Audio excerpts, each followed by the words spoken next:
ने पूछा प्रभु कैसे हो गई? शंकर भगवान बोले फालतू की बात मत कर, तू नहीं करी है।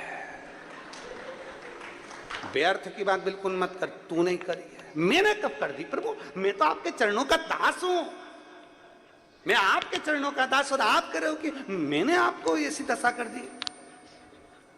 तू नहीं मारा है, गणेश जी को, कार्तिकेय जी को, नंदी को, सबको इकट्ठा अपने अंदर कर लिया, लात पे लात मारी, गदा पे गदा मारी, मैंने क्या मारा? शंकर जी बोले वो सेठ जी रात्रि को सोच कर्म करने बैठा था, बोल मारा कि नहीं मारा? तो वो तो गलत सोच कर्म करते करते तुम्हारा नाम जप रहा था, इसलिए मैंने उसको मारा।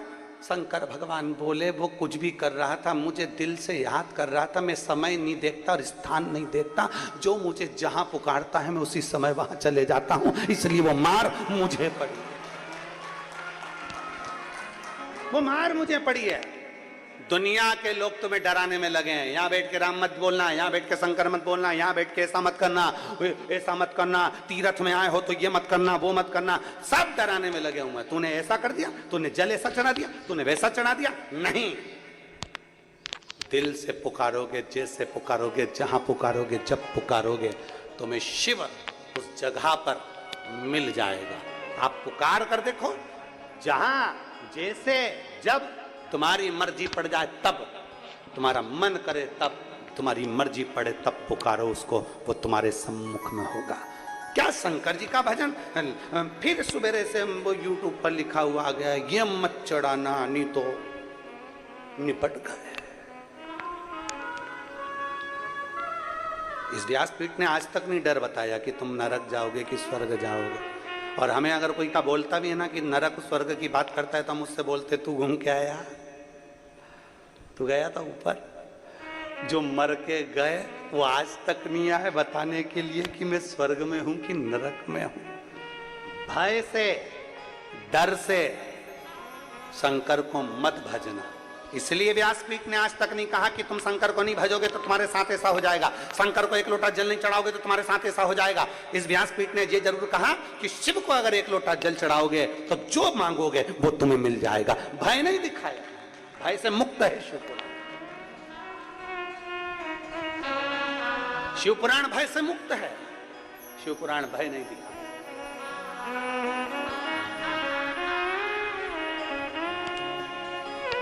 शिव महापुराण भय से मुक्त है। शिवपुराण ये नहीं कहती कि तुम्हें भय दिखाया जाए। फिर निवेदन है,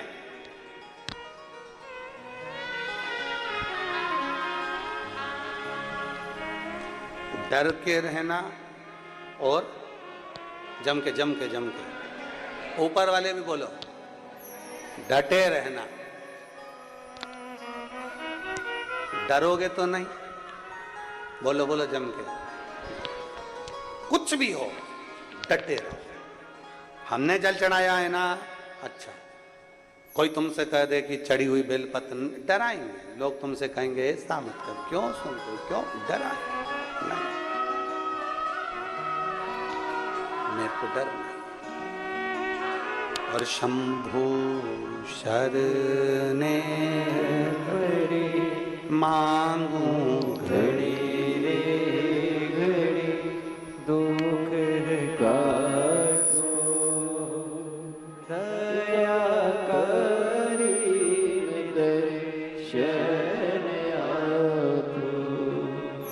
शंभु शरणे पड़ी मांगू घड़ी रे घड़ी, दुख काटो दया करी दर्शन। तुम्हारा डटे रहने पर भगवान शिव की अविरल भक्ति तुम्हें मिल सकती है, तुम्हारे डटे रहने।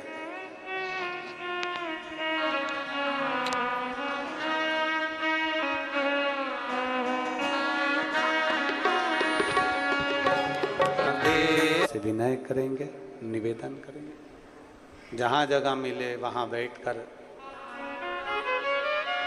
बड़े भाव से बाबा को नमन करते हुए, दिल से देवादिदेव महादेव से प्रार्थना करते हुए, भगवान शिव से अपने मन की बात बड़े भाव के साथ प्रार्थना करिए। आज सोमवार भी है, सावन का महीना भी है और शिव महापुराण भी है। दिल से बोलिएगा। कहते हैं कथा का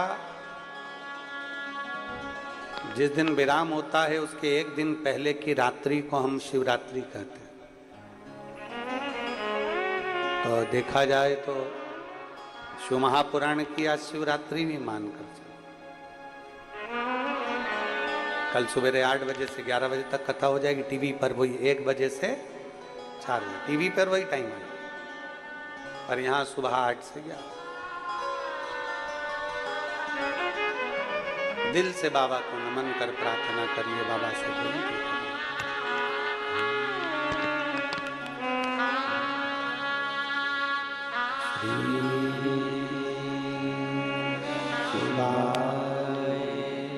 रावण को मालूम था कि ये सामने जो खड़े हैं भगवान नारायण है और मेरे प्राण हर लेंगे। रावण को मालूम है कि मेरे प्राण इनके हाथ से जाना है। रावण को मालूम है कि मेरी पूरी लंका जलकर भस्म हो जाएगी।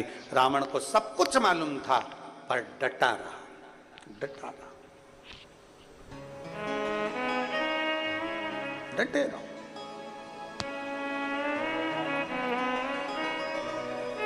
और जब हम डटे रहे भगवान शंकर की विरल भक्ति में, जैसे पार्वती मैया डटी रही, कितना बल माता पार्वती में। पार्वती जी को समझाया, उपदेश दिए, पिताजी ने समझाया, माताजी ने समझाया, नहीं है ठीक कि शिव तो ठहरे कैलाशी और गोरा पछताओगी, बूढ़े जोगी के संग में तुम कैसे रह पाओगी।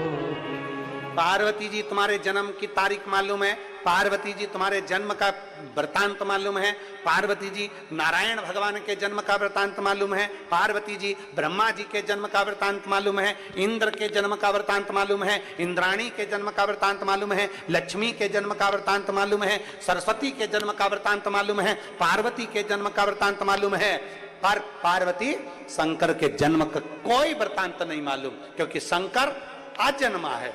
कितने साल का है हमको भी नहीं मालूम। कि बूढ़े जोगी के संग में तुम कैसे रह पाओगे। और छत्तीसगढ़ वालों को तो खुश होना चाहिए, तुम्हारे यहाँ तो एक महादेव है, बूढ़ा महादेव। बोलो तो सही, क्या बोलते हैं? जम के जरा, बूढ़ा महादेव। तुम्हारे यहाँ तो महादेव है, बूढ़ा महादेव, मतलब उम्र ही नहीं मालूम कितनी है, और अभी तक है, अजन्मा है, जो मृत्यु से परे है, मृत्यु से परे वो अजन्मा है और निवास कर रहा है। हमें नहीं मालूम कि उसकी जन्म कहाँ, कैसी लीला वो करता है, कब लीला करता है, किस तरह से करता है, ये किसी को ज्ञात नहीं हो पाता। किसी को ज्ञात। यहाँ एक यजमान परिवार ने पत्र दिया है श्री संतोष जी पिल्ले जी ने। संतोष जी कहाँ हैं? आप ही श्री शिवाय, सीधे गुफा के अंदर। इसलिए श्रावण के महीने में उस गुफा का दरवाजा आज भी खुलता है, जिसको अमरनाथ की गुफा कहा जाता है। श्रावण के महीने में उस गुफा में ले गए पार्वती जी को, उठाया, काशी से पहुंचे अमरनाथ की गुफा। और भोलेनाथ सुना दो ऐसी कथा जिसे सुन के मैं भी अमर हो लूं। बाबा ऐसी कथा सुना दो जिसको सुनकर मैं अमर हो जाऊं। शंकर जी कह रहे मैं तुझे लेकर इसलिए आया कि अब आगे तेरा कोई जन्म नहीं होगा। पार्वती तू कोयल भी बनी, तू कोयल बनी है, क्योंकि सती बनी थी जब तू यज्ञ के कुंड में कूद कर तू मर गई थी, तब तेरे प्राण यज्ञ के कुंड के अंदर तू छूटे, इसलिए मुझे क्रोध आ गया था कि सती तू मेरी अर्धांगिनी होकर तूने यज्ञ खंडित कर दिया, इसलिए तू कोयल का जन्म पाएगी। सती के बाद तेरा एक जन्म हुआ कोयल का, और कोयल के जन्म से छूटी तब तू पार्वती। हमारे सनातन धर्म में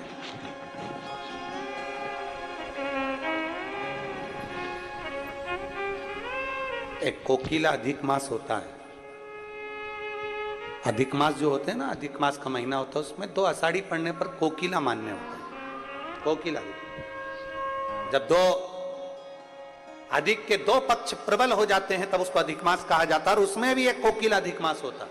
जिस समय पर पार्वती जी ने कोकिला अधिक मास के समय पर शंकर जी की आराधना करी थी, शिव जी की आराधना। और आज भी प्रदोष के दिन यदि पीला जो कनेर का जो फूल होता है, पीला भी होता है और एक श्वेत भी होता है, 2 कनेर होते हैं, दोनों में से कोई भी कनेर आज भी अगर प्रदोष के दिन बाबा की कहीं कावड़ लेकर जा रहे हो या बाबा को कावड़ चढ़ा रहे हो या 2 लोटा जल अपने नजदीक में चला रहे हो, तो कनेर का पुष्प आज भी चढ़ाया जाता है शिव जी को। क्यों चढ़ाते हैं? उसका कारण ये होता है कि हमारे पूर्व का जो जन्म है उसमें हमसे बहुत गलतियां हुई होगी। बाबा हो सकता है उसके कारण बस हमको आज दुख देखना पड़ रहा है, आज तकलीफ भोगना पड़ रही है, आज बीमारी, आज रोग हो जाता है। तो उस रोग से मुक्ति एक पत्र देखिए,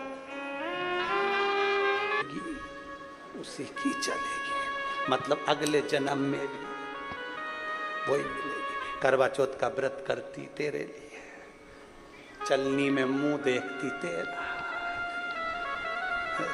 कितना दिन भर भूखी रहती तेरे चक्कर में, और तू सोचे कि मैं बस एक बाबा से कहूं कि बाबा अगले जन्म में दूसरी दे, बाबा नहीं देगा, यही मिलेगी। ये जन्म जन्म का साथ है तुम्हारा और हमारा, इस जन्म में ना मिल सके तो फिर लेंगे, जन्म दोबारा पर जोड़ेंगे। पार्वती जी ने कहा कोई ऐसी कृपा कर दो कि मेरा अब जन्म ही ना हो, बस यही जन्म मेरा आखिरी है, फिर मेरे प्राण ना छूटे, मेरा कोई जन्म नहीं है अगला, कोई जन्म। ठीक है, शंकर भगवान ने कहा पार्वती क्या पूछना चाहती है, बोल, अगला जन्म ना हो मेरा, ये जन्म श्रेष्ठ कर। शिव जी ने कहा सुन पार्वती, मैं तुझे आज अमरनाथ की गुफा में बैठकर कथा का तत्व श्रवण कराते हुए कहता हूं, पार्वती तो चिंता ना कर, तूने मेरा इतना पार्थिव लिंग का निर्माण किया है, इतना पार्थिव लिंग का निर्माण किया है कि पार्वती अब तेरे कोई जन्म नहीं होंगे, तू एक जन्म जो पा गई वो मेरे में ही समा जाएगी, तू अगला जन्म नहीं पाएगी, अगला जन्म तेरा नहीं है। बच्चा हो, बूढ़ा हो, जवान हो, वृद्ध हो, बीमार हो, दुखी हो, तकलीफ हो, कष्ट हो, सुखी हो, कैसा भी हो, अगर कोई सावन के महीने में पार्थिव लिंग का निर्माण कर लेता है या सावन से हटकर भी पार्थिव लिंग का निर्माण कर लेता है, उसको बार बार जन्म नहीं लेना पड़ता, मृत्यु में बार बार जन्म, बार बार मृत्यु से छूट जाता।